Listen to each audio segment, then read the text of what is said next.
Hi, in this video I'm going to be showing you how to register a goat through the ADGA, the American Dairy Goat Association. Let's get onto the computer. So first we're going to start by going to the ADGA website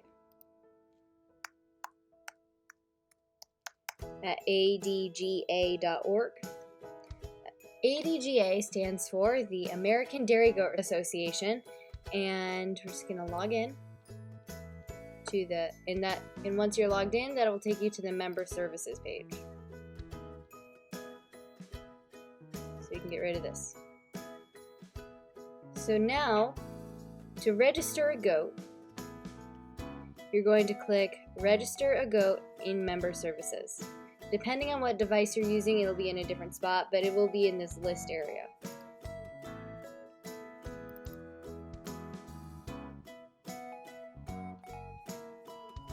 So now we're going to start.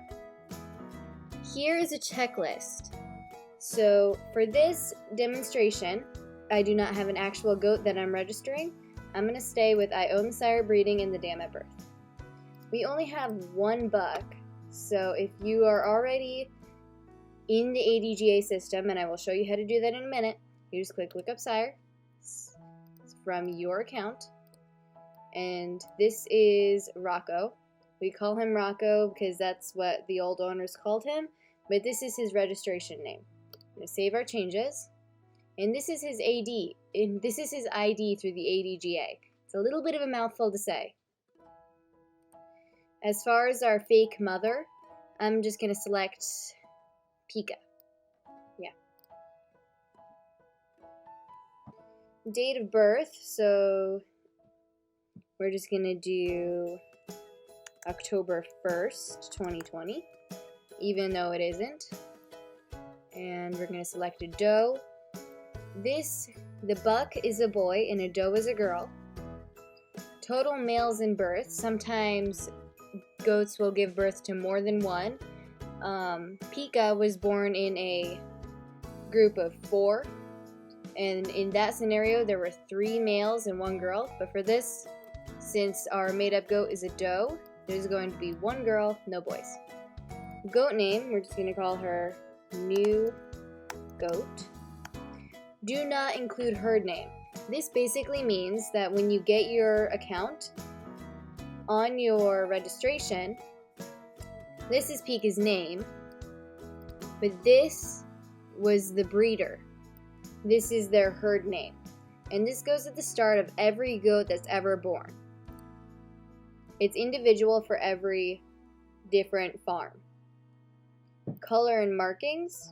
This is just the description of the goat. So for Pika, she looks black with white. For a goat with Rocco's color, we would call that buckskin. So we're just going to leave it as that. For our breed, we only breed Nigerian dwarfs, but there's a bunch of different breeds to choose from. And conforms to, what does it look like? Well, ideally it looks like the breed that it is, a Nigerian dwarf. A horn. Dehorned means they had horns and they were taken off. Disbudded means that the horns were burned off when they're little. Horns means you just leave them alone. Polled. This is not exactly very common in goats. It's common in cows where they're born with no horns and they never get it as they get older. Our cows, Maud, Hestia, and Taurus, are polled. They don't have horns and they were born with it. Spurs means they were trying to get spudded. This is more common in boys. And part of the horn came back. Rocco has skurs, but this is a fairly new setting for registration. Ears on a Nigerian dwarf, their ears are erect. That means their ears go out like that, as opposed to floppy. Tattoo location. It is the most common for a goat to have tattoos on their ears. Some breeds, like La Manchas, which don't really have big ears big enough for tattooing, go on the tail. So for the right ear, that is usually, actually it's always, the ADGA specific tattoo. You can get that by going to the tattoo application form, and I will show you how to do that in a minute. So ours, for example, is 19MC, and you can only do this if you own that specific tattoo. It is different for every single registration member. So if you try to do 19MC on your goat, it's not going to work because you are not part of our account. You have to have it in order to be accepted. The left ear is for L1, L2, L3. Those would be the 2019. This year is M, as in monkey. And we have to think back to how many goats were born this year. It does not matter the mother. So, for example, Peanut, Thorin, Four, and Biffer were all born this year. So this made-up goat would be like M5 or something like that. Radio frequency ID. I really don't use this, but some goat owners have a radio frequency, so like if it gets out, it's kind of like a dog's microchip. Transfer this goat. We are planning on keeping this made-up goat, and so we don't need this.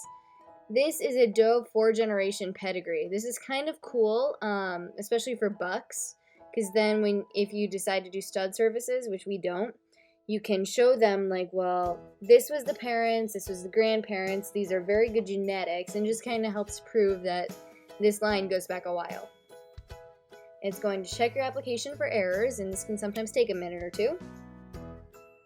And then after you've done it all correctly, no errors were found, please review the application. And once you're in your cart, I'm going to delete this because this is not a real goat. Then you can go to your cart and check out. Now, let's fill out the paperwork. I'm doing this digitally as well, but you can print this out and send it in the mail. These are your tattoo choices. Now, there's a maximum of 4 characters in your tattoo. So, you have to submit 4 choices in case the tattoo that you want isn't available.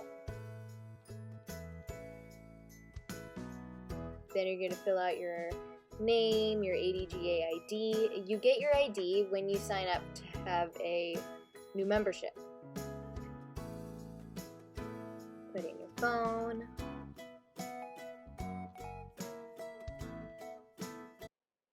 And then your address.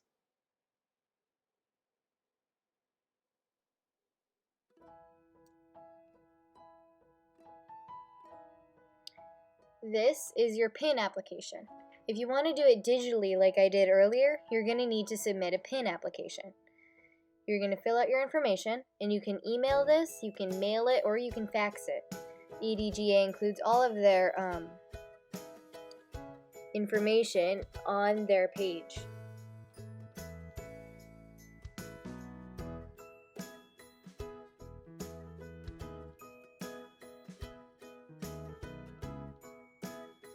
Normally, ADGA would prefer that you print this out and sign it in reality, but since this is just a demonstration, I'm just going to digitally sign it.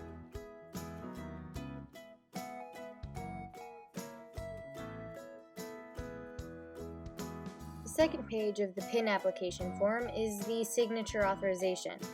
This lets other people that you trust be able to register goats using their signature through your account.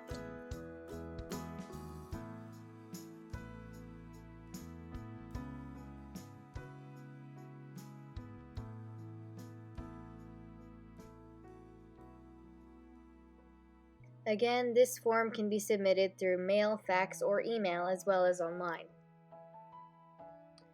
Finally, the new member enrollment form. You can start by doing any kind of membership you want. There's different memberships for different needs. You're going to put in your preferred membership name, like your company name or your actual name if it's just for a regular individual.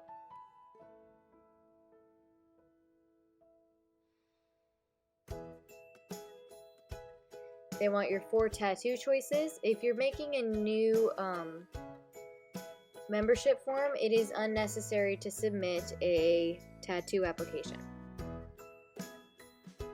Just make sure you choose wisely, because if they aren't available, ADGA will issue a generic one that you can edit within a 30-day period.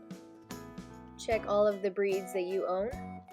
If you offer stud services, AI services, the membership directory helps you find breeders who may have bred your goats. You can choose to have them paperless or printed. You're going to sign here, put in the date you signed, and select if you wanted a check enclosed or a credit card.